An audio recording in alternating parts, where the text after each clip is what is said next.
There are high-stakes talks underway right now over Iran's nuclear program, and there's hope some kind of deal is imminent, a deal that would limit that country's nuclear ambitions.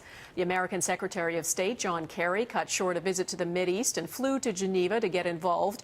But there's no deal yet, and Israel is warning reaching one would be an epic mistake. Eric Sorensen reports. They've been meeting on and off for years, but could now be on the verge of a real breakthrough on Iran's nuclear program.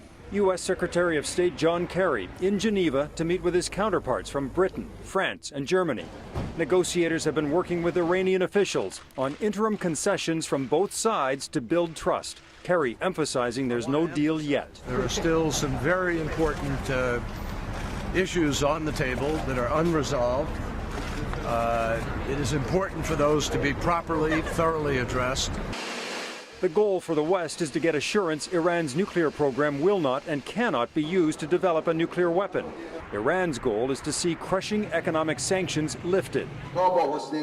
Under the leadership of Hassan Rouhani, Iran's negotiators are sounding conciliatory for the first time in years.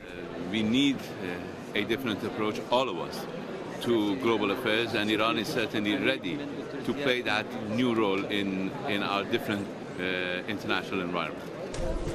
Israel, which has been the prime target of Iran's threats, is not happy, suspicious that Iran is just using an interim deal to buy time towards building a nuke.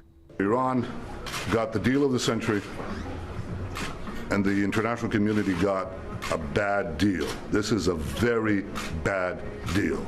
An agreement would be a foreign policy breakthrough for the White House, where officials insist they are taking precautions not to be fooled. If Iran does not live up to its commitments, the temporary modest relief would be terminated, and we would be in a position to ratchet up the pressure even further by adding new sanctions.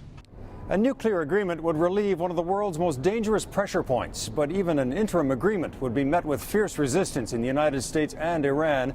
Hardliners in both countries do not trust the other side and do not trust these negotiations. Eric Sorensen, Global News, Washington.